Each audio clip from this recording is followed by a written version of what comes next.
Miguel, un gusto tenerte. Bienvenido otra vez. Creo que ya son alrededor de 9 meses.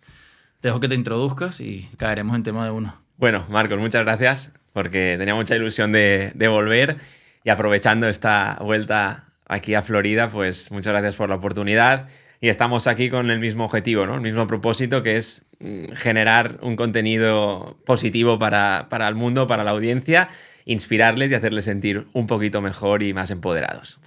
Buenísimo. Quiero aunque ya seas parte de la casa, cuéntanos un poquito de ti, quién eres, cuéntanos de Atlantis, cuéntanos de Tukenfield, para que sí estén un poquito más empapados los dos. Súper. Pues vamos con ello. Bueno, yo soy el CEO de Tukenfield, socio fundador junto con Chris, y nos dedicamos básicamente al crecimiento humano, al crecimiento de las personas dentro de las corporaciones. Para nosotros es súper importante. Para mejorar cualquier tipo de productividad en cualquier tipo de negocio, la pieza fundamental son las personas, ¿no? Entonces, aumentando el bienestar de las personas y su eficiencia, al final cualquier compañía puede crecer, ¿no? Pero desde ese punto, el punto humano, ¿no? Eso me llevó también a escribir un libro donde ya en el episodio anterior que estuve aquí pudimos compartir y hablar un poco de él, y ese libro, pues bueno, con ese propósito especial de recordar y continuar el legado de un buen amigo, de Alfredo. Y bueno, con el objetivo de que el lector, pues cuando lo lea, el mismo propósito siempre, ¿no? Se sienta un poco mejor, más capaz, con mayor claridad, mayor propósito y mayor impulso para acercarse a esos sueños, ¿no? Buenísimo. Y algo que yo tenía mucha curiosidad es, cuando tú viniste la primera vez, el libro estaba reciente, había mucha emoción. Cuéntame cómo ha sido el proceso de todo este año teniendo el libro. ¿Cómo te has sentido? ¿Cómo fue los primeros 3, 4 meses? Y subsecuente a eso, ¿cómo te has llevado y qué has hecho para que el libro se mantenga a flote o que estés contento con él? Bueno, pues ha sido un proceso intenso, emocionalmente intenso, y también un poco en cuanto a ritmo también ha sido bastante intenso, ¿no? Como un electrocardiograma que sube y baja una montaña rusa, ¿no? Al principio, obviamente, la ilusión del proceso de escribirlo. Cuando se presenta el libro tiene una gran aceptación. El libro, la primera edición, se vende bastante rápido. Hay mucho entusiasmo puesto ahí. Y la verdad que, bueno, efectivamente la tendencia de cualquier cosa natural es descendente, ¿no?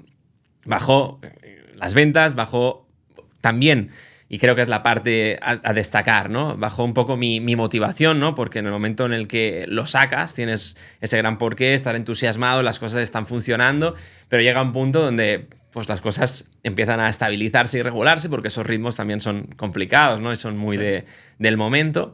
Y cuando viene esa estabilidad, ¿no? Pues bueno, empiezan un poco los boicots mentales, ¿no? Que aunque tengo la fortuna, ¿no? Y doy gracias a Dios de dedicarme a esto y tener herramientas en mi mano que las puedo utilizar para seguir enfocado y mantenido en ese enfoque o en ese propósito, sí que sentí esa debilidad o sentí esa falta de motivación en continuar, porque cuando bajaron las ventas fue como, wow, ¿por qué está pasando esto?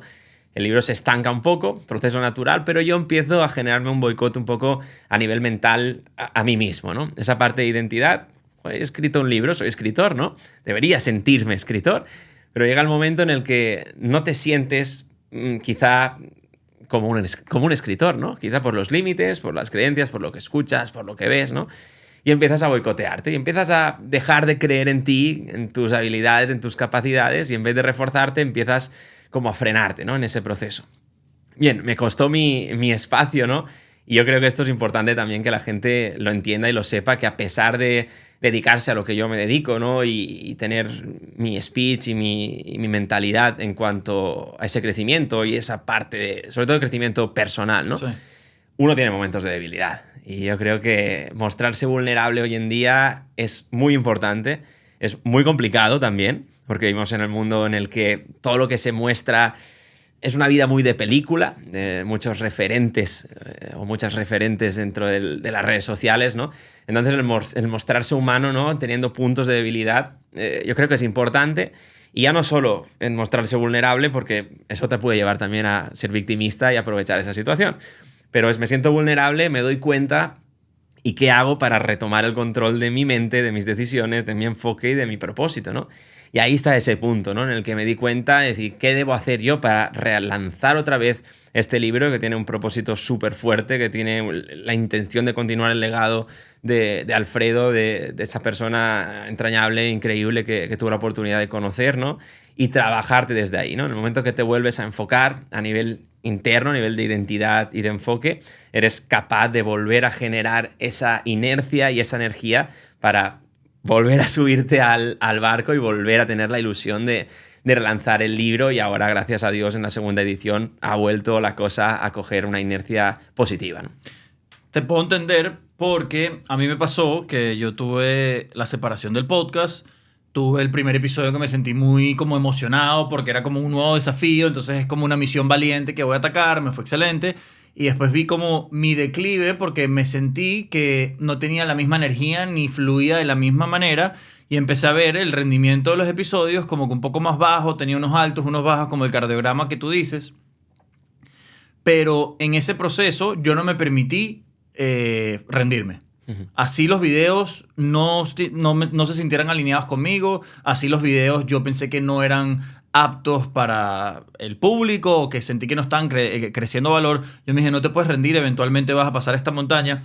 Y en ese interín yo conseguí, que te lo mencioné hace poco, como que mi respuesta. Ok, yo sí me puedo mostrar vulnerable, yo sí puedo darte lo que me está pasando para que te sientas relacionado, pero tiene que ser un tema de crecimiento, de aprendizaje. Es decir, si pasé por un mal momento, cómo me sentí, cuáles fueron las herramientas que me ayudaron a sacar y qué te puedo dar yo para que tú te vayas para tu casa con este video, pero con algo que puedas practicar en tu casa. Y ahí fue cuando yo tuve mi momento de realización y me di cuenta de que mi contenido ahorita tiene que dejarle algo a las demás personas. Es para enseñar, no es solo como para desahogar o tratar de hacer un episodio, total, sino quiero que el podcast tenga como que un norte, y el norte es enseñarle a los demás. ¿Qué fue lo que a ti te dio vamos a decir, esa segunda ganada? En inglés se dice the second win, para poder volverte a meter de lleno en el libro. ¿Y cuál fue la nueva misión ya teniendo el mismo libro? Bueno, yo creo que el punto de inflexión ahí fue... Las personas ansiamos el resultado, ¿no? Ansiamos tener el éxito, tener X suscriptores, tener X libros vendidos. Queremos el objetivo y lo queremos ya, para ayer. Entonces, ¿qué pasa? Nos desvirtuamos del proceso. Yo creo que nos desvirtuamos del proceso.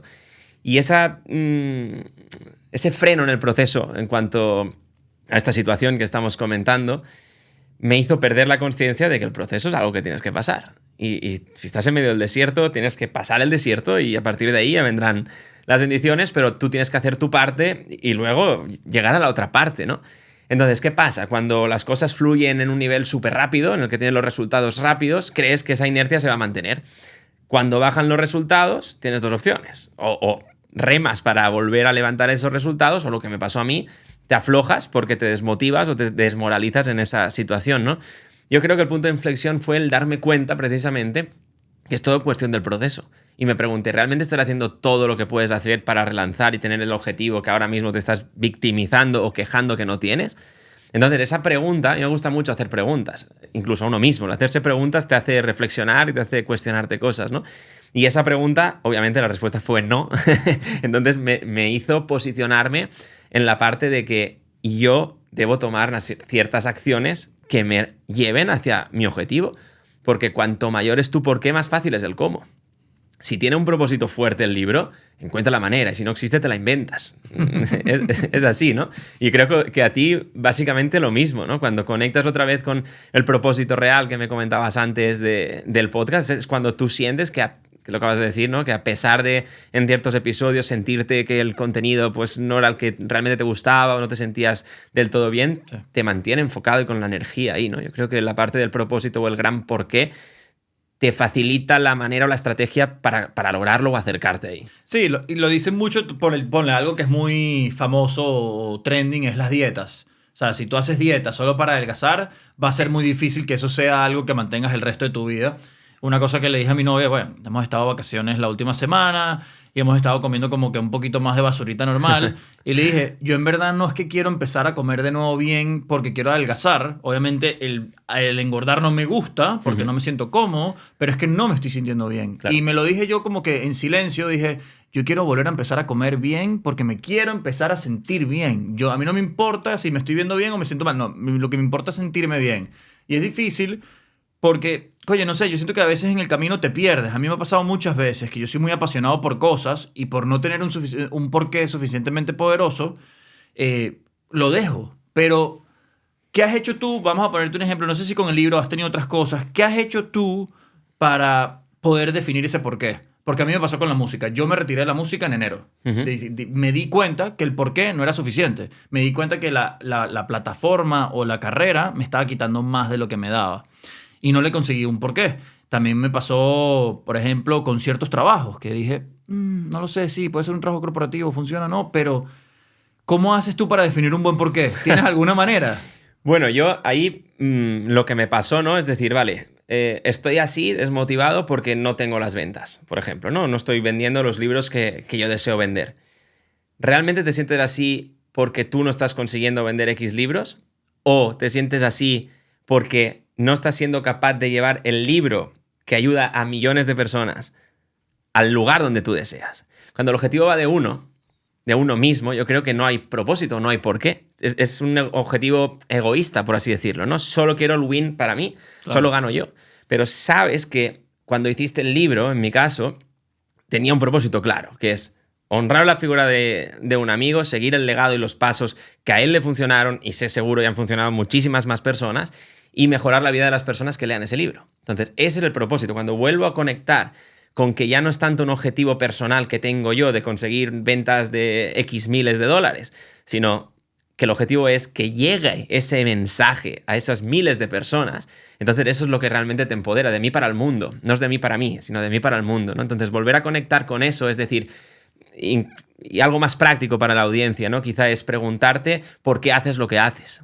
Es decir, ¿cuál es? Y cuando te respondas esa pregunta, vuélvetela a preguntar. ¿Por qué haces realmente lo que haces? Y vuelves a escribir. Y te la vuelves a preguntar hasta ir a lo más profundo del por qué haces lo que haces. Que es hacer sentir mejor a los demás. Uno puede tener una empresa de electricidad. ¿Por qué haces eso? Bueno, pues porque al final estás dando luz a personas cuando llegues allí, les haces sentir bien y estás impactando a nivel emocional y a nivel de un porqué superior a algo tangible o visible que se ve en la tercera dimensión, si no estamos yendo un poquito más allá. Entonces yo, en cuanto al tip de consejo, sería el preguntarse por qué realmente estás haciendo lo que haces, ¿no? Ok, ¿sabes qué me pasa a mí? Yo me digo que el podcast es para los demás. Pero yo siento internamente que de cierta manera hay un acto egoísta de mi parte de crear un podcast, que es también conseguirme una mejor vida. Claro. Poder conocer a personas que me enseñen, que me impulsen, que me enseñen a ser mejor persona.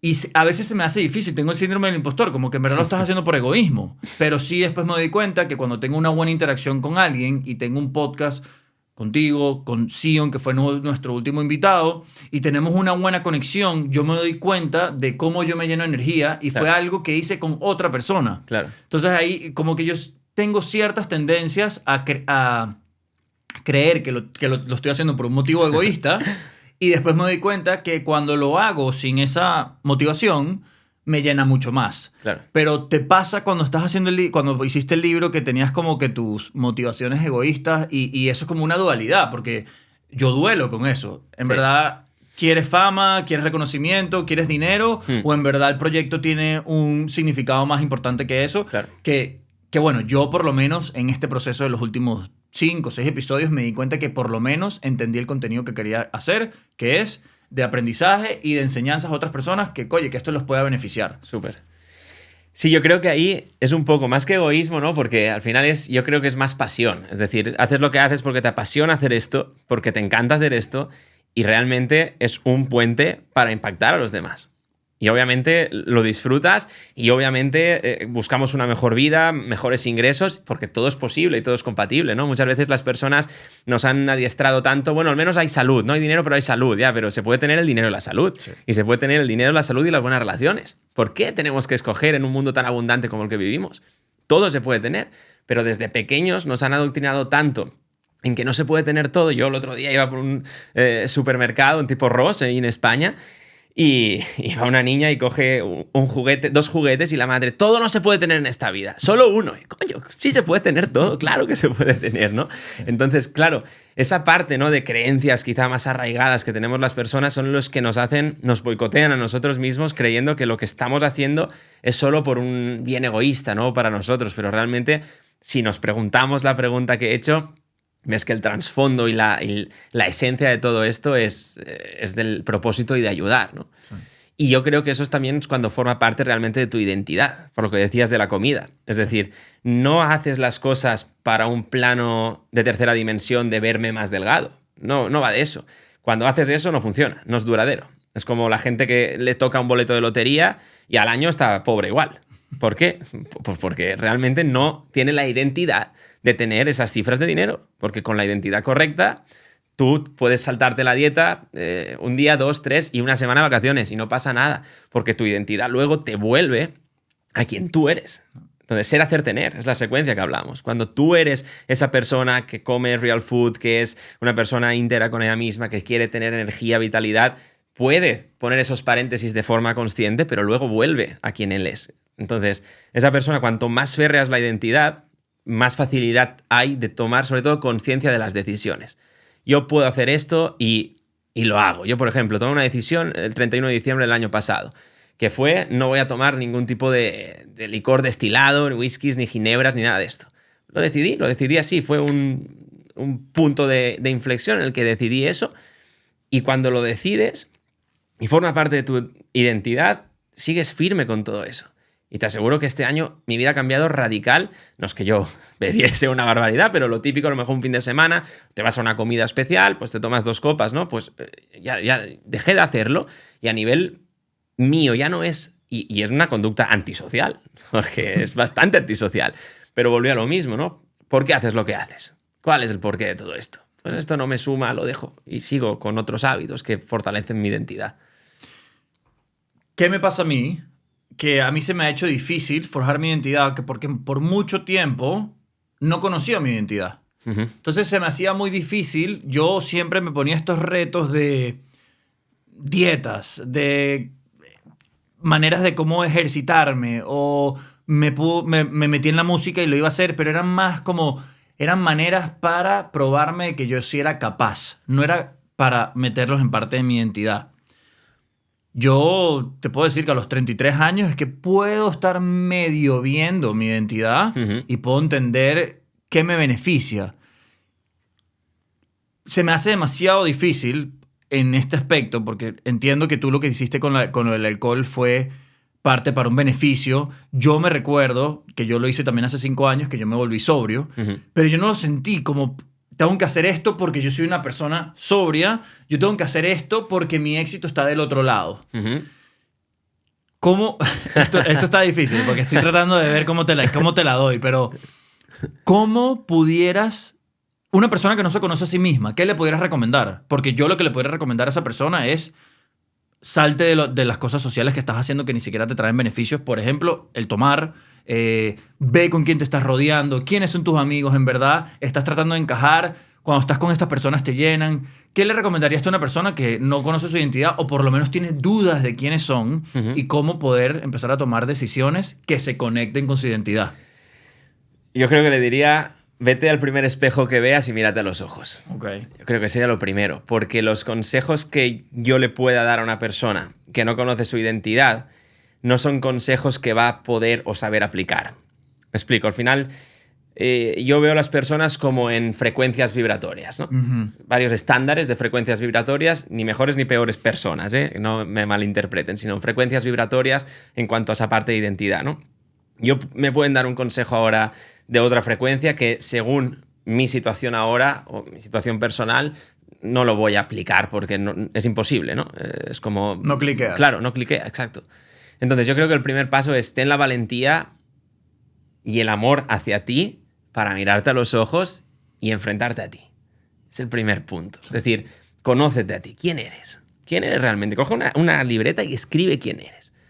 No dónde trabajas, ni lo que haces, ni lo que te gusta. No. ¿Quién eres tú? ¿Qué tipo de persona eres tú? Yo soy Miguel, soy una persona social, soy una persona amable, soy una persona buena, soy una persona compasiva, soy una persona que perdona, soy una persona honesta, soy una persona que tiene estos límites.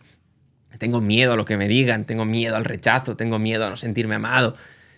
Intenta indagar ahí. Yo creo que es el primer paso, ¿no? El indagar, igual que analizamos mucho las cosas externas, ponernos la linterna a nosotros, ¿no? Y es el primer paso. Y el primer paso, y reconocértelo a uno mismo, decir, bravo por ti, bravo, me abrazo, gracias por tomar esa decisión de primero mirarte a ti y posteriormente tomar acciones que te ayuden a salir un poco de ese rebaño de ovejas blancas, ¿no? En el sentido de que ir a algún mentoring de alguna persona que te inspire o comprarte algún libro que te ayude a empezar a cambiar esa configuración interna, ¿no? Partimos de la base que es muy complicado en el sentido que llevamos muchos años siendo de una manera. Sí. Y eso está muy arraigado a lo más profundo de cada ser humano. Entonces, el hecho de cambiarlo, cualquier evento intensivo a lo Tony Robbins, UPW, David Destiny o cualquier seminario que incluso nosotros también realizamos, ayuda mucho en esos espacios de introspección, ¿no? Pero es de lo más profundo de cada uno de nosotros. Me gustó muchísimo eso de agarrar una lista y empezar a ver en verdad si te conoces o las pocas cosas que te conocen, y creo que eso puede ser un buen roadmap para ir a conocerte. En el libro del Caballero de la Armadura Oxidada, que es un caballero que se pierde y se estanca en su armadura, hay una parte en un castillo, creo que es el Castillo del Silencio, que él no puede ver. Y tienes que empezar a preguntarte este tipo de cosas, y él se empieza a preguntar de quién soy yo, qué pasó, se empieza a dar cuenta de todo el daño que hizo, y empieza como que a alumbrarse un poquito las cosas, y entonces puede empezar de a pasos. Entonces eso me recordó inmediatamente como que, ok, entonces no es inmediatamente saber quién soy yo, sino empezar a conocerte poquito a poco, y esos serán los pasos siguientes a que te llevarán a verte completamente. Exacto. Me gustó que ese acto de ponerlo en lista y ponerlo en un papelito, y eso creo que te va, por lo menos, te va a desafiar un poquito para tratar de conseguir en verdad quién eres. Sí, y sobre todo porque al final nosotros somos como un GPS. Exactamente, igual yo para venir aquí, lo primero que me ha preguntado es de dónde sales, cuál es tu ubicación actual. Entonces, antes de saber hacia dónde quiero ir, tengo que saber dónde estoy. Y el saber dónde estoy es precisamente esto, ¿no? ¿Quién soy yo? ¿Qué hay por ahí? ¿Qué me está limitando? ¿Cuáles son mis puntos débiles, mis puntos fuertes? Entonces, cuando parto desde donde yo estoy o desde donde ahora soy yo en este instante, es mucho más sencillo decir hacia dónde quiero ir. Y la hoja de ruta ya te la marcas. Pero yo creo que el primer paso es pararse, detenerse y decir qué sí, qué no, qué me gustaría, qué es realmente. Sí. Porque a veces mucha gente, yo ahorita estoy en esta etapa en la cual estoy tratando de volverme emprendedor, pero toda una vida siendo empleado. Entonces es difícil. Mucha gente me dice, ¿pero cuál es tu plan, Marcos? Le digo, en verdad no tengo el plan. No me conozco el plan. Sí, tengo los próximos pasos, pero mucha gente habla como del plan. Y le digo, ok, pero ¿cómo creas un plan? Y creo que una cosa que a mí me ayuda muchísimo es, y siempre se lo recomiendo a mis seres queridos, es que, mira, si no sabes lo que quieres, por lo menos anota lo que no quieres. Muy bien. Saber lo que no quieres creo que te va a poder llevar a saber lo que sí quieres. Total. Y bueno, es ese paso. Creo que hay ciertas personas que llegan con una determinación en la vida, ya lo tienen claro. Sion, el invitado pasado, oye, él ya tenía una determinación desde los 12 años. Él habla de una historia que se le paralizan las piernas a los 14 años. Wow. Y fue en contra de sus padres, fue en contra de sus doctores, y él empezó a pararse sin sentir las piernas, y de esa manera fue que consiguió recuperar la sensación. Wow. Pero eso es un niño de 12 años. Normalmente yo a los 12 años, yo hacía lo que me decían. No tenía esa como que no. Yo sé lo que es bueno para mí y yo voy a hacer lo que mi conciencia me diga. Y creo que ahí, como que cada quien viene, lo que tú dices, en una vibración diferente, y bueno, creo que es nuestra responsabilidad trabajar en esa vibración para poder llegar a lo que nosotros creeríamos nuestro éxito, nuestra mejor versión. Sí, total. Me encanta lo de es una responsabilidad. Es que es nuestra responsabilidad. Para mí es 100% de acuerdo. Es decir, y lo decía ayer en la conferencia que hice ayer, es decir, yo no me puedo conformar con menos de la mejor versión que puedo ser hoy. No puedo conformarme con menos que eso. Entonces, es mi responsabilidad ser mi mejor versión, ¿no? Sí. Y creo que es fundamental eso. Creo que es clave. Es difícil. A mí me parece muy difícil. Yo este año pedí templanza. La templanza para mí es tener cabeza fría en momentos calientes. Tan simple como eso. Cuando todo se está viniendo abajo, tú tienes la capacidad de mantenerte frío y poder resolver. Y te voy a decir, Yo sabía que cuando lo pedí, hay una expresión americana que dicen careful what you wish for. Cuidado con lo que pides. Porque en verdad uno pide algo pensando que va a recibir eso. No, recibes totalmente lo opuesto para poder lograr eso. Exacto. Y por eso es que a mí yo siento mucha compasión con las personas que están del otro lado. Yo digo en esa mentalidad de que quizás este tipo de contenido suena, es mentira, estas personas no están elevadas, estas personas no creen en verdad lo que dicen, porque en un momento yo fui esa persona. Yo Claro. veía gente feliz o gente cumpliendo sus sueños o desafiándose y decía, eso es imposible, porque para mí en ese momento era imposible. Claro. Entonces, siempre trato de buscar la manera de cómo darle esas palabritas o esos clics internos, así no estés en la misma vibración. Y por eso, vuelvo y te repito, siempre trato de dar ese detalle a mínimo Total. de lujo, detalle de, mira, escribe esto o trata de poner esto o sal a caminar en la mañana de cualquier manera. Hablando de las vibraciones y hablando de todas estas cosas, vi un reel tuyo hablando sobre las personas sandías y las personas limón. ¿Sí? Total. Quiero que me cuentes un poquito más de eso, porque en verdad me gustó muchísimo el término y me pareció gracioso y creo que es una manera agradable de poder decirle a la gente, oye, no seas amargado. Exacto. Sí, la verdad que es algo divertido que se me ocurrió un día, ¿no?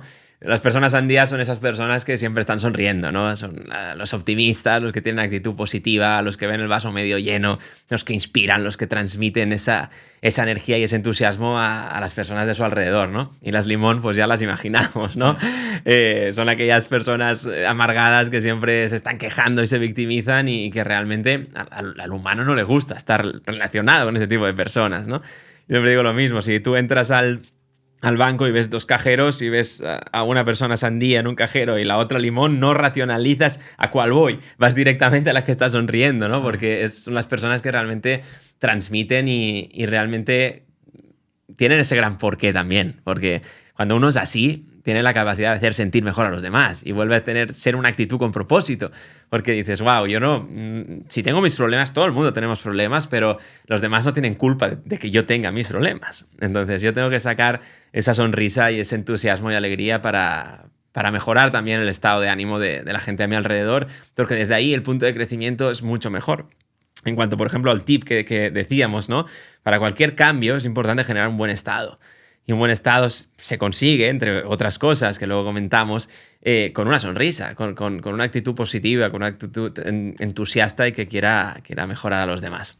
Hay una frase que tú dices de la Madre Teresa de Calcuta, solo que no me la recuerdo, así que te doy los honores. Madre Teresa de Calcuta dice que nadie jamás se acerca a ti sin que al irse se sienta un poquito mejor y más feliz. Esa responsabilidad es grande y a veces yo puedo estar en piloto automático y no me doy cuenta de lo que puedo expresar o puedo contaminar a otros. Y a veces también puedo alegrar a otros. ¿Tú tienes algo que hagas durante el día que te mantenga en esa vibración? ¿Te das cuenta cuando caes en una vibración baja? ¿Qué haces como para tratar de mantenerte en ese entusiasmo, ser persona sandía, sabes? Sí. Bueno, yo creo que yo llamo mis 3 fundas mentales, que la palabra fundamental yo la separo, funda, ¿ok? Como en el iPhone, tienes la funda y el iPhone, ¿no? Pues son como protectores de mi mente, ¿no? Entonces, para mantener ese entusiasmo, para mantener esa ilusión por vivir, por impactar a los demás, tengo como 3 puntos clave, ¿no? El primero es la gratitud. Agradecer. Agradecer cada mañana. Cada mañana que me levanto agradezco.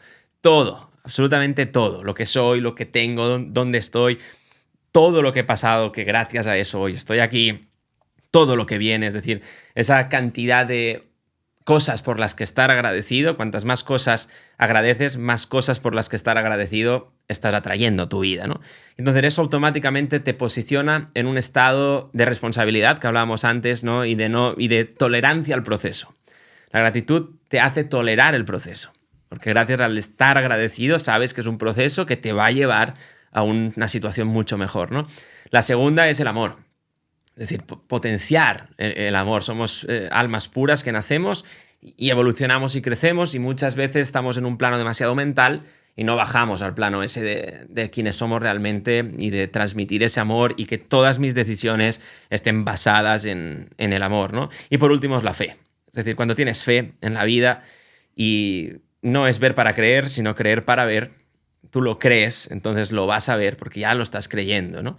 Entonces yo creo que esos 3 puntos, tenerlos conscientes es lo que te posiciona en un estado mucho más óptimo en tu vida, porque todas esas 3 acciones te están posicionando hacia lo que tú puedes hacer, hacia lo que tú deseas realmente lograr y sobre todo desde la paciencia también en que tienes que pasar un proceso, todo tiene un precio, pagas el precio, obtienes el resultado. Yo quiero esto, pues esta playera tiene un precio, lo pago y ya es mía. Pues al final todo tiene un precio, ¿no? Entonces esos 3 puntos, además obviamente de hábitos deportivos, ¿no? Estos son la parte más mental, gratitud, amor y fe, pero obviamente los hábitos deportivos son clave, ¿no? Hacer deporte todos los días, meditar 20 minutos todos los días, son acciones, ducharte con agua fría cada vez que te levantas por la mañana, son acciones simples de aplicar a tu día a día que te capacitan mucho más y te elevan mucho la energía para poder convertirte en esa persona sandía, ¿no? Que queremos. Sí, y yo por mucho tiempo, y creo que es una batalla que está pasando en los últimos 20 años, que la fe en Dios se ha perdido. No, hay mucha gente que la ha cambiado, ¿no? No, yo creo en la energía, creo en la espiritualidad, tal. Yo por mucho tiempo no es que no creía en Dios, sino se me hacía difícil. Y gran mayor parte de ese tiempo me recuerdo que se me hacía muy difícil entender las cosas difíciles. Y las cosas buenas eran como que si yo ya me las... como si yo me, eran para mí, que como que era, obviamente, ¿cómo no me van a venir cosas buenas? Y lo que entendí en el proceso, ahorita, por ejemplo, que estoy en una situación difícil, que no sé si por mi estatus legal no pueda estar dentro de este país, yo he visto esta situación como parte de lo que yo pedí en enero, que fue la templanza. Yo creería que yo hace 3 años de yo haber estado en este proceso, o ni siquiera hace 3 años, porque yo hace 3 años mi fe en Dios estaba fuerte, quizás no tan fuerte como ahorita, pero hace 7 años que yo no tenía una fe tan fuerte en Dios, me hubiese pasado esta situación de que armé una vida en un país porque emigré del mío debido a la situación y ahorita me quitan la oportunidad o quizás me están haciendo la oportunidad de mantenerme en este país muy difícil. Yo me hubiese desesperado. Yo ahorita estoy viendo, bueno, quizás esto me está indicando que es parte del proceso para yo quizás llegar a una mejor versión de mí o a los sueños lo que me he propuesto. Y cuando trato de internalizar eso, ahorita se me hace fácil verlo. Ahorita se me hace fácil creerlo. ¿Tú en algún momento o toda tu vida tuviste fe? ¿Siempre has tenido fe? No, Okay. no. La verdad que lo he intentado, pero realmente no. Tienes momentos en los que dices, wow, ¿no? Pero yo creo que lo que tú has experimentado, al igual que lo que yo experimenté también en mi momento, es una de las frases que dice Tony Robbins que para mí es clave, que es: la vida no te sucede a ti, sucede para ti. Cuando entiendes eso, Sí. es cuando vuelves a sentir la fe. Cuando tú deseas algo, existe la ley del libre albedrío. O sea, tú lo deseas, pero la manera hasta llegar ahí no es cosa tuya, es como viene, ¿no? Como te toca y como Dios te lo pone delante. Pero en el momento que entiendes que no te sucede a ti, sino para ti, para alcanzar algo realmente superior, entonces ves los procesos desde la fe absoluta, ¿no? Es decir, Sí. si esto me está pasando ahora, es por algo. Es por algo. Hagamos nuestra parte, que lo otro ya vendrá. Sí. Entonces, yo, a tu pregunta, efectivamente, yo he tenido mis bajones también en cuanto a la fe, de tirar la toalla, de decir, ¿esto realmente vale la pena? ¿Realmente este esfuerzo que estoy haciendo vale la pena? Cuando te desvirtúas de esa parte de fe donde crees que todo está conspirando en contra tuya y dices, wow, ¿por qué estoy sintiendo esto? Sí. ¿No? Y en el momento que te das cuenta que eso ocurre para hacerte más fuerte y para generar un cambio y un avance en tu vida a nivel de identidad, de mentalidad y de un objetivo seguramente superior, entonces empiezas a entenderlo todo. Y dices, efectivamente, no tengo que ver para creer, que es lo que la mente realmente busca, evidencias para creerlo, sino que yo dentro de mí lo creo y lo voy a ver, porque lo estoy manifestando y se manifestará a lo largo de mi vida, cuando sea, cuando toque. Pero es difícil. Yo siento que es Muy muy difícil. difícil. ¿Sabes? Yo siento que también de cierta manera nos han desconectado tanto. Mi papá era una de las personas que si estuviese escuchando este podcast le daría risa. Porque mi papá fue criado muy vieja escuela. Era muy... los psicólogos de gente loca, eso no debería existir, o la motivación, o... eran personas muy... Yo creo que la palabra es radical, Sí. o tajantes, que su realidad era muy limitante, sus creyentes eran muy limitantes, y por eso todo lo que era o mágico, o de fe, o muy... Intangible, ¿no? intangible, o demasiado como soñar. Yo era un niño que a mí me encantaba soñar mucho, y a mí me bajaban los sueños. Sí. Y me cuesta entenderlo, pero La persona que tú escribes el libro Atlantis por una persona. Esa persona se llama Alfredo. Sí. Alfredo. Yo me recuerdo que tú me habías comentado que tú estabas trabajando con Alfredo o estabas como que interactuando con él en el proceso y él fallece. Y gracias a este proceso es que tú llegas a crear Atlantis. Cuéntame un poquito más de eso porque quiero refrescarlo, ya que si la gente no vio el primer episodio, me gustaría que sepan cómo fue el proceso de tú llegar a crear un libro y hablemos del libro, porque siento que el libro tiene mucho que dar y me gusta que volvamos a caer en eso. Claro, por supuesto. Bueno, Alfredo era un empresario gallego, español, que fundó su compañía aquí, ¿no? Entonces nosotros empezamos a trabajar con él y era una persona súper inspiradora. Era un tío que ayudaba mucho a sus equipos, a las personas de su alrededor, incluso en temas financieros. O sea, era una locura. A veces su mujer le decía, Alfredo, relaja porque a ver si nos vamos a la bancarrota solo por querer ayudar a sus alumnos, porque tenía una escuela de aviación de pilotos que se llamaba Atlantis. De ahí el nombre del libro, en honor a él y a su compañía. Entonces era una persona que transmitía mucho amor y entusiasmo por vivir, por sus objetivos, por sus sueños y por impactar al mundo, ¿no? Entonces, ¿qué ocurre? Bueno, se genera una gran amistad, empezamos a trabajar en su compañía, él nos ayudaba mucho también en nuestra expansión, en nuestro crecimiento, y el último día que nos vemos, en febrero del 2024, él me regala un libro de Ogmandino, el vendedor más grande del mundo. Gran libro, por cierto. Y es lo último que hace. Léete este libro, Miguel, que esto te va a encantar, te va a ayudar muchísimo, tal. Y, yo feliz, claro, porque yo lo tenía a él como, wow, hostia, porque yo venía aquí a Estados Unidos, en el mundo del coaching, hay mucha oferta, ¿no?, de coaching y hay coaches muy buenos aquí. Él tenía, de hecho, sus coach, business coach y demás. Y cada cosa que le decía yo era como, wow, me estás diciendo una locura, ¿no? Qué maravilla, cuánto me ayuda esto. Entonces él fortaleció esa identidad que hablábamos antes. Fortaleció mi identidad de que yo soy un buen coach, soy un buen conferenciante, que realmente estoy ayudando a personas, ¿no? Desde esa parte humilde que decíamos antes, ¿no? Y claro, cuando pasa eso, nosotros regresamos a España y 2 días después de regresar a España nos llaman y nos dicen que desgraciadamente falleció en un accidente de avión, él y su familia, su mujer y su niño. Y un día después nos íbamos a Málaga a dar una conferencia, a un hospital, Chris y yo, y Chris me dijo, ¿tú siempre has querido escribir un libro? Y digo, sí, es cierto. Y él lo último que hizo es regalarte un libro. Y dije, wow, he encontrado mi gran porqué para escribir un libro. He encontrado el porqué de que esta persona no puede ser conocida en todos los telediarios porque un piloto español falleció en un accidente aéreo, que es el morbo de la noticia. Al final, esa persona llegó con $200 a Estados Unidos, facturaba millones en sus empresas y ningún telediario le llamó para decirle, wow, ¿cómo has conseguido eso? No, hay que hurgar sobre el morbo y sobre las noticias malas porque venden más. Sí. Entonces yo dije, me niego a aceptar eso. Entonces, el libro es un puente para que conozcan realmente la verdadera faceta de este chico, de Alfredo.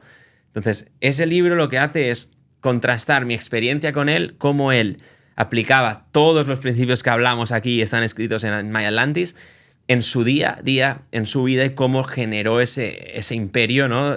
Que el imperio está basado en relaciones, amor, salud y dinero, ¿no? En esos 4 pilares. Y esa fue un poco la intención del libro y cómo surgió esa idea de escribirlo, que en un mes lo escribí y lo publicamos rapidísimamente, ¿no? Porque fue como, hay un gran porqué detrás de todo esto, ¿no? ¿Cuáles son los pilares del libro? Lo que me acabas de decir, relaciones, dinero, amor y... Relaciones, dinero, amor y salud. Ok. ¿De acuerdo? Eso son un poco el equilibrio de lo que se entiende, o al menos yo entiendo, como un imperio real.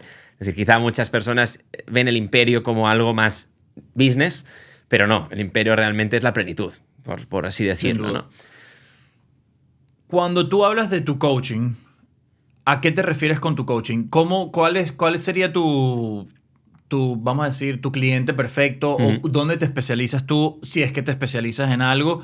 Y tu coaching se basa mucho en My Atlantis, en los pilares de My Atlantis. Básicamente, porque en My Atlantis está mi metodología, la metodología Took and Feel, básicamente, en la que tocamos toda la parte de coaching, mindfulness y toda la parte de estrategia, ¿no? Estado, historia, estrategia, esos 3 módulos, ¿no? Buscamos un estado pico, buscamos una historia, que es la parte de identidad, y buscamos finalmente la estrategia. No empezamos por la estrategia, que es uno de los errores más comunes de las personas, ¿no?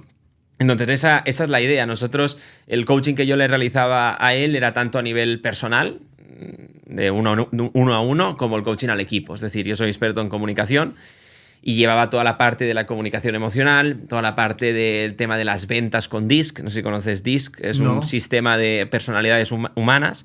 Es un test en el que te da una serie de información y, pues bueno, te clasifica con un tipo de personalidad, ¿no? Entonces, pues mejoramos mucho el tema de la comunicación, sobre todo en comerciales, porque no tengo que vender en base a cómo soy yo, sino en base a cómo es la persona que tengo enfrente. Entonces, les enseñaba mucho el tema de cómo reconocer la personalidad de tu receptor a la hora de enviar el mensaje. Y hacemos toda esa parte de coaching junto con Chris, la parte de mindfulness, y llevábamos toda la parte de consultoría estratégica, es decir, el pack completo de consultoría en el que nos basamos en normas ISO internacionales y hacemos unos estándares reglados de forma internacional, tema de procesos, gestión por procesos, donde nosotros lo hacíamos allí prácticamente todo esto, ¿no?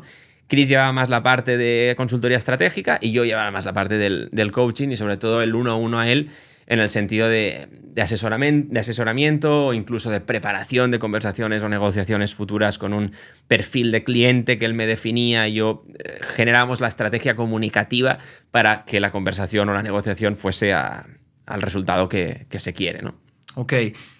Y tú, Ken Phil, que mencionaste que eres CEO, ¿esto surge después del libro o antes del libro? Antes. La compañía estaba antes del libro, porque ya cuando empezamos a trabajar con él ya era la compañía Tuck and Phil. Entonces el libro viene a 3 años posterior de la marca de Tuck and Phil. Ok, entonces tú llegas, ya tú llegas, Alfredo, ya tú eres coaching y tienes toda esta mentalidad y todo esto de crear culturas, procesos, antes de llegar a Alfredo. Sí, exacto. Alfredo es el impulso a crear el libro. Sí, ok, exacto. Impresionante, me gusta. Pensé que yo creo que tenía un timeline un poquito diferente, de verdad. ¿Cómo tú y Chris se conocen y cuándo deciden unirse? Si no me equivoco, Tuck and Phil es prácticamente como una unión de ustedes dos. Sí, exacto. Sí, somos cofundadores los dos. Pues yo trabajaba para Chris en la compañía anterior a Tuck and Phil, ¿no? Era una compañía que se dedicaba única y exclusivamente a la parte de consultoría, que he explicado, ¿no? Entonces, cuando me buscan a mí, Chris me llama a mí porque quería iniciar la parte de la norma ISO 9001.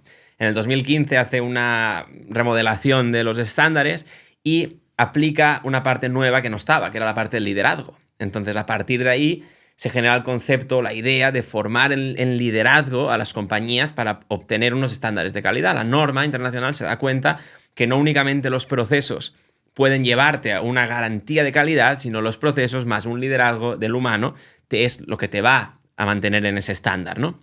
Entonces, cuando entra ese punto en acción, es cuando Chris decide contratarme a mí. Bueno, me llama.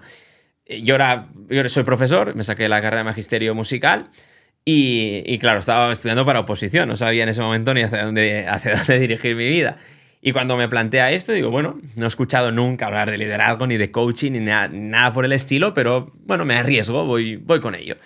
Entonces estoy unos 4 o 5 años, creo, en la compañía empieza a crecer, a evolucionar, y llega el momento en que Chris y su partner anterior pues deciden separar los caminos por una serie de circunstancias donde varios compañeros del equipo se van y es un punto de quiebre en el que hay que decidir, ¿no?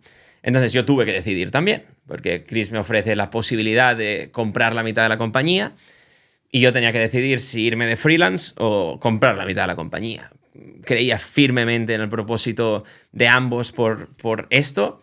Compré la mitad de la compañía, entonces somos socios al 50% dentro de la compañía y creamos la marca Tuck and Phil dentro de esa compañía. ¿Por qué? Porque queríamos enfocarlo mucho más aún al tema del crecimiento personal dentro de las corporaciones, porque al final el tema aptitudinal es importante en cualquier corporación, pero la actitudinal marca la diferencia. Es el que marca, la sandía es el que marca la diferencia, ¿no? Entonces, nos especializamos mucho en ese nicho y creamos ese producto de Premium Consulting, que es el que llamamos, donde incluimos todo. Es decir, toda esa parte normativa de estándares procedimental con la parte del crecimiento humano para que realmente esos procesos se puedan cumplir, se puedan implementar y se puedan ejecutar de la manera óptima, partiendo de que el humano esté bien, ¿no? Entonces, desde ahí, desde el 2022, desde el 2022 que fundamos Tuck and Phil, Y ahí empezó un poco las ganas también de venirnos al mercado americano. Porque para mí Estados Unidos siempre se ha visto como el país de la oportunidad y siento que es así.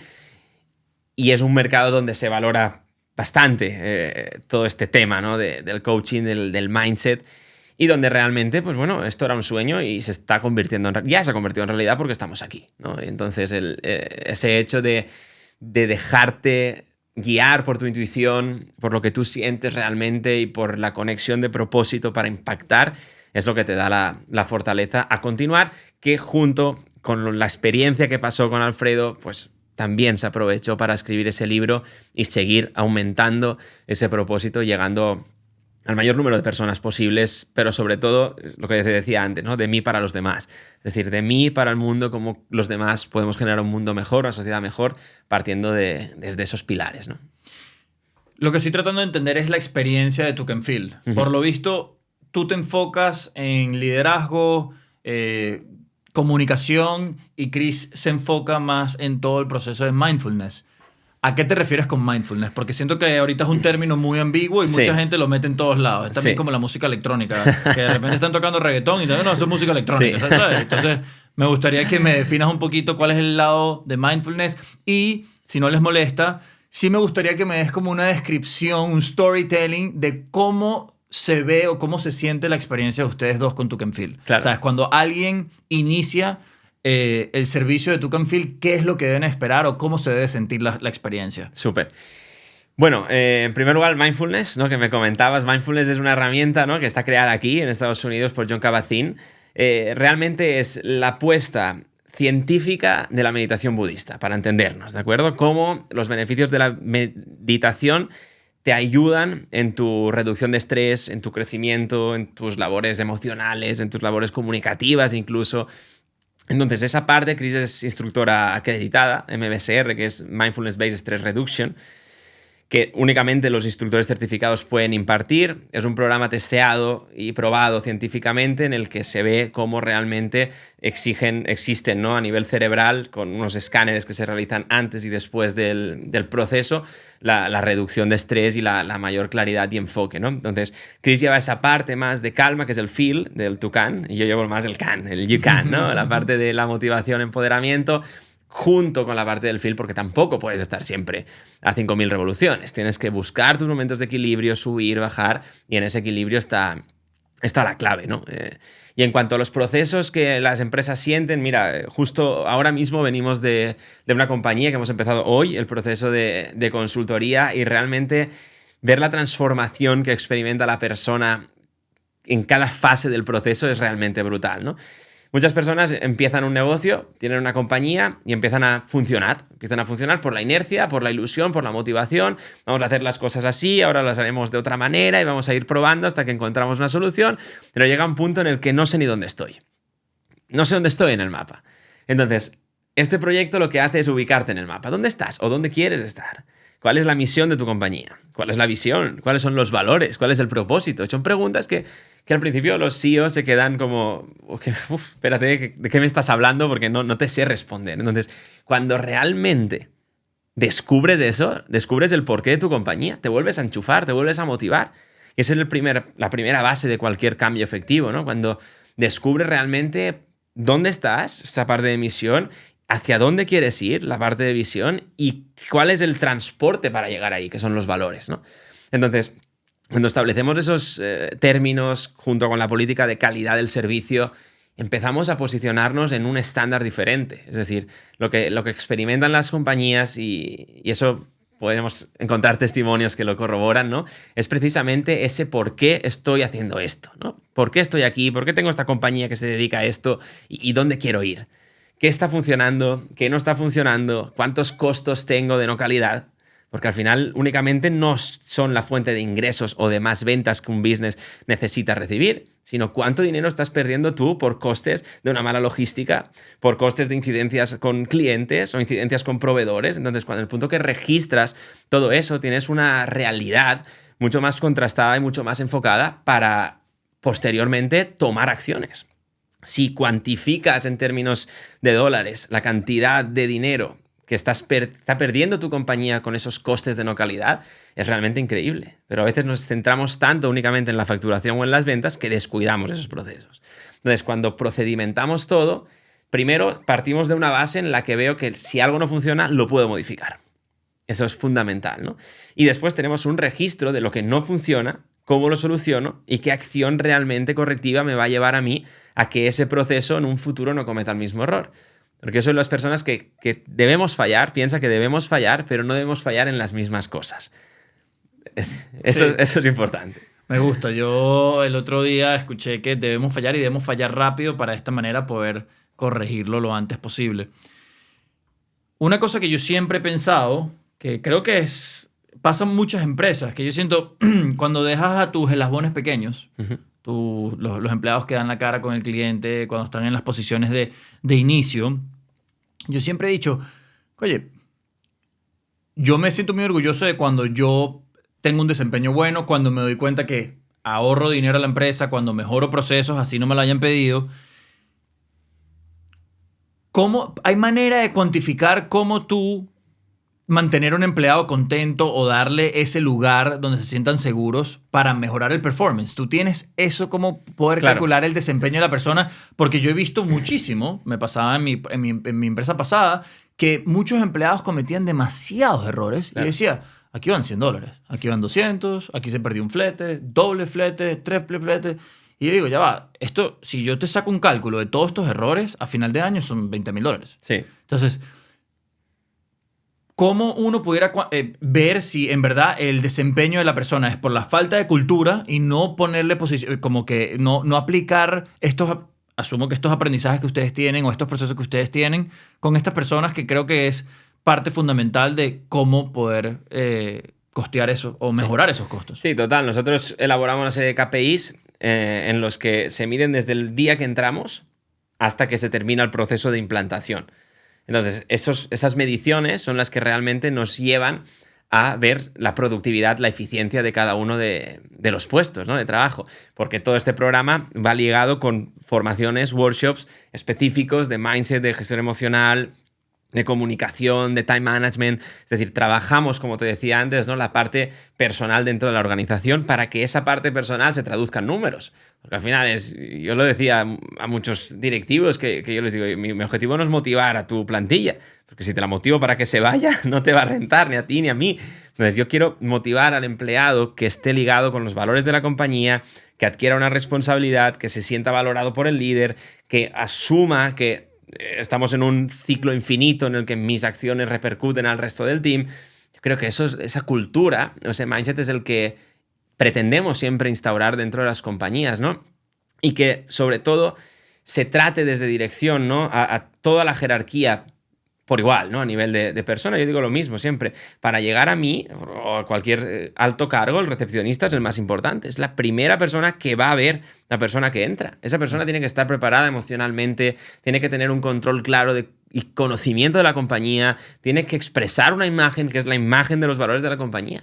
Sí. No únicamente tenemos que formar a los mandos intermedios o a los directivos, es la compañía entera que tiene que vibrar con la misma secuencia, frecuencia y el mismo objetivo, ¿no? Algo que me encantó que me dijiste fue estas empresas que tú llegas que se manejan por inercia. Eso es muy común en Venezuela. Es porque el dueño tiene la necesidad o siente la necesidad de que el negocio tiene que manejarlo él. Y no, es casi imposible poder delegar. Creo que va en contra de la naturaleza.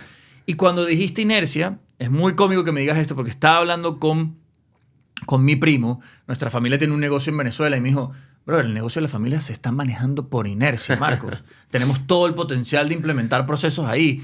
Y es tan difícil de verlo de mi lado por el simple hecho de que, oye, ya va, por ejemplo, el negocio de nuestra familia tiene alrededor de 127 años. Ha pasado por todo tipo de gobierno en Venezuela. Qué barbaridad. Y se ha ido manejando por inercia, pero mi primo y yo vemos el potencial y lo que pudiera haber ahí si empezamos a implementar procesos. Y también otra cosa que hablamos muy importante es la cultura. Pero el tema es que tú vas a Venezuela, vamos a decir este país subdesarrollado, y tú dices, no, que tú tienes que crear una cultura dentro de la empresa. Todos los dueños te van a ver la cara y van a decir, ¿de dónde viene esto? ¿Me explico? ¿Tú tienes alguna manera de explicar o de poderle decir a esta directiva lo importante que es la cultura, y tienes alguna manera como de decirle, mira por qué es tan importante, mira cómo esto va a generar Claro, números? claro. Porque a la hora de la verdad, la directiva, la gran mayoría de las directivas, el único resultado que importa es que al final del año estén en positivo. Sí, 100%. Tan simple como eso. Bueno, yo creo que ahí es hacer ver que un directivo, ¿no? Un líder, jerárquicamente, no puede estar en el barro, no puede estar en el bosque. En el bosque está lleno de árboles. Tú ves lo que tienes delante, pero no ves más allá. Tú eres un águila y realmente estás por encima, eres capaz de ver y controlar muchas más de las cosas que hay en la realidad de tu compañía. Desde ese punto, entonces, eres capaz de detectar puntos débiles, de detectar oportunidades, de detectar amenazas, un DAFO general de la compañía, ¿no? Yo creo que es lo primero que hay que ver. Estamos un poco en la inmediatez, en lo que únicamente estoy viendo, que es yo soy indispensable para hacer esto, esto y esto. A ver, no lo eres, la verdad. Entonces, el hacerles ver que realmente el crecimiento está en ser águila y no estar dentro del barro, yo creo que es importante, ¿no? Porque aunque hagas bien tus labores, que no hay duda que ese directivo hará labores extraordinarias en su día a día, quizás sus funciones son...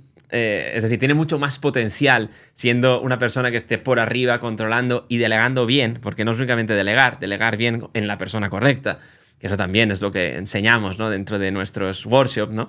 Pero yo creo que es esa parte. Si realmente quieres crecer, si estás bien como estás, fantástico, continúa así. Pero si realmente quieres exponenciar tu productividad y quieres crecer, tú debes ser águila, debes estar sobrevolando el bosque, no metido entre los árboles, porque ahí no tienes capacidad de ver nada, ni lo bueno, ni lo malo, ni el punto de mejora, ni la oportunidad. Sí. No, y algo que yo me he dado cuenta es que, oye, a mí me gustaría poder crear un ecosistema donde la gente sea feliz o que tengan estos desafíos en los cuales por lo menos le dé un propósito. Una cosa que me desmotivó en ciertos trabajos era la falta de responsabilidad o la falta de desafíos. Porque siento que cuando no confían en ti o no te otorgan estos desafíos, se vuelve muy monótono, se vuelve muy aburrido. O sea, entiendo el miedo de que, oye, es difícil crear una confianza. Ha habido una cultura de que, oye, los empleados quizás no den todo por la empresa, pero también entiendo que si la empresa crea esta cultura en la cual el empleado pueda ver que hay una sensación de que, mira, si vemos que podemos tener la confianza contigo y vemos que tienes la capacidad para asumir estas responsabilidades, te las voy a dar. Pero, wow, es que a mí este mundo me fascina. Uno de mis sueños, en verdad, es poder crear un ecosistema en donde yo puedo enseñarle a otras personas. Total. Y poder crear algo de valor que genere dinero. Porque a la verdad, todos necesitamos dinero. Sí, necesitamos obvio. crear Obvio, claro que recursos. sí. Y una de nuestras cosas más importantes que a la gente se le olvida en la supervivencia es que una de tus metas es producir recursos y conservarlos. Y es demasiado fácil como que perder esa idea. Sí. Y por eso es que mucha gente también, no, que todas las empresas están enfocadas en hacer dinero. No, están enfocadas en hacer recursos. Claro. Y eso creo que es algo que sería bueno poder cultivar y dar a entenderlo de otra manera, porque también siento que es verdad.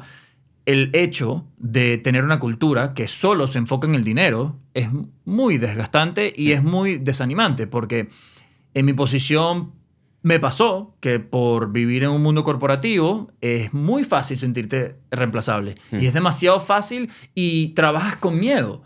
Imagínate estar 8 horas a la semana, 8 horas al día, 40 horas a la semana trabajando con miedo, porque si te resbalas o te equivocas, Total. no, eres reemplazable. Sí. No, total, ¿no? Ahí estamos con la batería de la ansiedad dando vueltas todo el día, ¿no? Entonces imagínate los resultados que tú generas ya no en el negocio. Tú llegarás a tu casa con tu pareja y algo fallará seguro. Con tus amigos tampoco vas a estar bien. Esa parte del imperio que decía antes, ¿no? Sí. Entonces eso te está afectando a todo. Sí. Pero al final estamos otra vez... Cuando únicamente vemos la parte de dinero y no hay algo más fuerte detrás, volvemos a esa parte de inmediatez, de resultado, felicidad.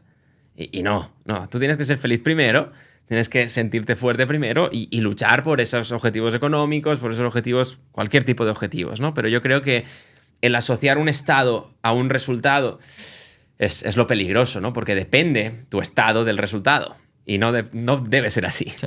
Me encantó que hayas dicho eso, porque recientemente escuché que conectamos nuestra identidad con el resultado en vez de con el proceso. Y cuando lo oí, hizo mucho clic en mí. Y ahorita que acabas de decir esto me encantó y es, claro, si el dueño o la directiva encuentra su porqué, todo inmediatamente es una cascada de efectos a todo lo abajo y el porqué se contamina y si el porqué es algo positivo, eventualmente todos... Acaba de hacer clic. Me acaba de hacer clic lo que acabo de ver. Entonces, ahorita tengo una estrategia de repente de hablar con mis familiares de vamos a tratar de conseguir el porqué del negocio de la familia. Es la clave. Porque es eso algo que yo le tengo mucho temor, es que, oye, ya es la quinta generación y por el miedo a lo que está sucediendo en Venezuela, no se está buscando el relevo. No se está buscando esto. Pero yo creo que sí, el por qué está suficientemente marcado en la familia, creo que... El cómo es más fácil. No, y fuese obvio que hay que continuar con la sexta generación y hay que buscar el relevo. No, no es algo opcional de que el país está mal. No, no, no. El legado tiene que continuar. Exacto. Y el por qué es lo que lo va a lograr. Sí, 100%, ¿no? Esa parte de por qué es lo que te va a impulsar. Lo que impulsa realmente desde dentro. Es decir, ya no estábamos, como decía antes, ¿no? En el tema del hacer para tener y buscar resultados rápidos, tangibles y visibles, sino más bien en la parte de esencia de saber que esto es una quinta generación, ¿no? Y vamos a por la sexta generación y decir por qué realmente, ¿no? Ese gran por qué sabes y te hace sentir que hay que continuar ese legado. Porque tú hablaste de la inercia, eso me llamó mucho la atención porque justo lo comenté con mi primo ayer y estábamos hablando de que el negocio funciona por inercia y lo primero que se me vino a la cabeza es, imagínate si no se manejara por inercia, ¿a dónde estuviésemos? ¿Qué fuese esto? Quizás fuésemos internacional, no lo sé, pero era como que, wow, esto por ignorancia y no de una mala manera, sin criticar a nadie, porque entiendo lo difícil que es delegar y entiendo que en un país donde no existe este tipo de procesos y no hay este conocimiento de que puede haber algo mejor, es un movimiento que da mucho miedo. Entonces, sí, yo empecé a soñar. En el momento que vi eso y vi lo de los procesos, empecé a soñar y ver cómo vamos a poder lograr esto y ese por qué me va a poder llevarle a... Y ojalá os podamos ayudar nosotros. Ojalá, sí. Ojalá. Pero al final estamos en un mundo en el que... Bueno, no sé si desafortunadamente o afortunadamente, eso no lo sé, ¿no? Pero lo que hoy vale, mañana ya no. Entonces, todos los negocios que están funcionando o pretenden funcionar con la misma metodología de años atrás, está complicado. Está complicado porque el mundo es muy cambiante y cada día lo es más. Entonces hay que adaptarse a los cambios y lo que hoy vale ya mañana ya no vale y es una situación en la que te provoca mucho estrés, ¿no? Y es obvio. Entonces hay que estar siempre actualizado para poder avanzar y crecer, ¿no? Sí. Y algo que mucha gente menciona es que no, lo difícil de montar un negocio, cuántos negocios quiebran al año y tal. Y yo siempre digo, yo creo que la gente no toma en consideración de que todos esos gráficos que muestran la cantidad de negocios que fracasan y todo esto, no creo que toman en consideración qué es lo que está pasando dentro del negocio. Yo creo que un negocio con un porqué suficiente, ya que lo hemos hablado tanto, y con buenos procesos y con una buena misión, y quizás con un líder que esté dispuesto a hacer las cosas necesarias, yo creo que es muy difícil que falle. Creería, sí, entiendo que van a haber momentos intentos, momentos difíciles, pero yo creo que con una buena mentalidad, coaches, mentoría, estar dispuesto a delegar, creo que sería también muy difícil fallar. Sí. Y es fácil, como decirlo, lo difícil que es hacer algo por no creer que eres capaz, porque eso lo hemos hablado mucho, que el entorno te puede llevar muy fácilmente a que no hagas algo y quizás tú eras la persona para hacer eso. Sí, o quizás era la siguiente generación para llevar el negocio a salir de la inercia, ¿sabes? Exacto, sí, total, ¿no? Y me viene a la mente, ¿no? Ahora que una de las creencias quizá que limitan a muchas compañías a crecer es que muchos CEOs o directivos avalan su experiencia con una verdad absoluta. Es decir, lo que a mí me ha funcionado hasta hoy es lo que va a funcionar hasta mañana. Pero no tiene por qué.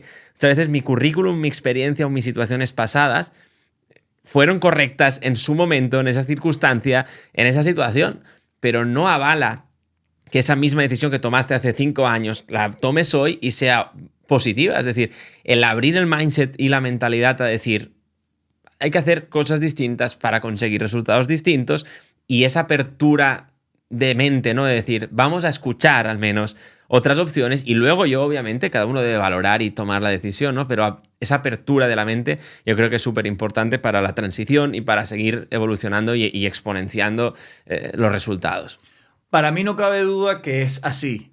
ninguno de nosotros tenemos la verdad absoluta. Yo me crié bajo una casa de que así era. Los hombres o las mujeres de la casa tenían la verdad absoluta. Y yo me di cuenta, desde que yo me quité esa mentalidad de verdad absoluta, fue muy doloroso, pero me di cuenta que mi vida cambió totalmente hacia lo positivo. Y ahorita siento que ya no estoy estancado. Siento que sí, hay procesos difíciles, hay momentos difíciles, pero es un constante crecimiento. En algún momento, cuando yo tenía la verdad absoluta, habían años que no pasaban nada, no me sentía triste, pero tampoco me sentía contento y no habían desafíos y no había este como que viaje emocional. Y desde que me quité lo de la verdad absoluta, yo lo único que he visto es crecimiento. Total. Y ahorita cuando me mencionas esto, diría, bueno, creo que esto se traduce inmediatamente a un negocio. Si el negocio es manejado por una persona que tiene la verdad absoluta y no cree que hay otro más, pues el negocio quizás se mantenga contento, pero no va a llegar a sus puntos más altos y quizás no pase por momentos difíciles. Y creo que ahí yo creo que le estás quitando el potencial a todo. Pero como persona, yo sentí que mi potencial creció exponencialmente gracias a quitarme a que yo tengo la verdad absoluta y pensar totalmente lo contrario. Lo único que sé es que no sé nada. Esa es. De hecho, ahora que lo comentas, una de las cosas que más me gustan del libro de Stephen Covey, de los 7 hábitos de la gente altamente efectiva, es que él habla de un hábito ineficaz que es querer tener la razón. Y wow, cuando yo hice consciente eso y quise dejar de tener la razón, me dio una apertura en mi mente increíble. Porque cuando uno quiere tener la razón siempre, eso es puro ego. Es decir, lo que yo digo es mi verdad y es la verdad. No es que es mi verdad, es la verdad. Entonces, cuando generas muchos esfuerzos en querer tener esa razón, estar atrapado. Estar atrapado porque va a ser imposible crecer. Entonces, cuando dejé de querer tener, que es básicamente lo que tú decías, ¿no? Querer tener la razón, esa verdad absoluta, tienes mayor apertura y luego ya decides tú, como persona humana que eres, y tienes la capacidad de decidir, tomar tus decisiones. Pero con la apertura de decir, no lo mío es lo verdadero, sino vamos a escuchar. Y por eso Dios nos dio 2 orejas y una boca, para escuchar más que hablar, ¿no?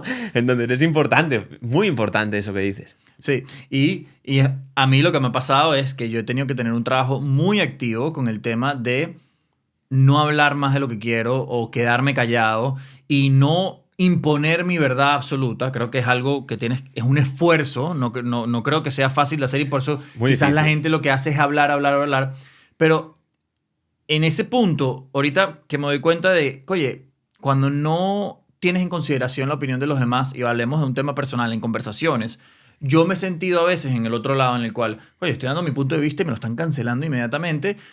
Yo me alejo inmediatamente de esa persona. Y ahorita lo pongo en modo negocio y diría, ya va, si yo tengo verdad absoluta en el negocio y todo se mueve por inercia y todo se mueve porque yo tengo la verdad absoluta, imagínate la cantidad de prospectos que pudiste haber perdido. Puedo decir futuro sales director que podían crear una nueva posición o futuras alianzas. Y es que no sé, vuelvo y repito, el tabú, la cultura, dónde te crías, todos estos temas que estamos hablando ahorita, dirían, Marcos, estás hablando, en Venezuela decimos pajaritos preñados, ¿sabes? Es como que no lo entiendo. Pero sí, me encanta poder ahorita asimilar y tener clic de que todo se traduce. El negocio, el imperio es una clara imagen de la persona que lo maneja. 100% de acuerdo. Creo que eso es clave. Cualquier negocio, la imagen del negocio es el reflejo total de quien lo está manejando. O sea, eso es fundamental. Difícil de internalizar, porque tú ves el negocio como algo externo a la persona y para nada. Sí, yo creo que si lo vemos como generaciones pasadas, de que el negocio es para generar dinero y recursos y poder sobrevivir, sí, es verdad, el negocio no tiene nada de identidad a la persona, pero si le conectamos el porqué de la persona, el porqué del negocio, que normalmente viene conectado a la identidad de la persona, pues hace totalmente sentido de que el negocio es un claro reflejo de la persona o una extensión de la persona. 100%. En un evento que hicimos en Valencia, Chris dijo una frase, ¿no? Que es como funciona tu vida, funciona tu negocio. Y es cierto. Es decir, que es totalmente cierto. Me encantó. Como funciona tu vida, funciona tu negocio. Y es así. Si tú eres una persona sin identidad, sin valores, pues tu compañía será así. Sí. Y el resultado y la vida, Howard Gardner también lo dice, una mala persona no llegará nunca a ser un gran profesional. Podrá facturar mucho, pero no llegará a ser nunca un gran profesional y eso no va a tener vida útil ni larga. Sí. Entonces, todo parte de ahí. Todo parte de ahí, ¿no? Bonito. Bueno, Miguel, muchas gracias. Te dejo que dejes tus redes sociales, cómo se comunican contigo si quieren tus servicios, háblanos de tu perfil, todo. Perfecto. Bueno, gracias, Marcos, por este espacio de nuevo aquí. Ha sido un placer. Y nada, y abierto a toda la audiencia, a todo el público que nos escucha. Nos puedes seguir por redes sociales. Mis redes sociales, mike.lifecoach, la de chris.mind, y el perfil de Tucan, pues Tucanfil. Ese es fácil de buscar, y si no, entra en Tucanfil y ahí aparecemos los dos. Así que no hay pérdida. Y luego, si quieren contratar nuestros servicios, tanto con nuestro website, redes sociales o mi email personal, miguel@tucanfil.com, me pueden escribir y estaré encantadísimo de atenderles. Buenísimo, Mike. Muchísimas gracias. Es un placer tenerte aquí. Igualmente, Marcos, gracias.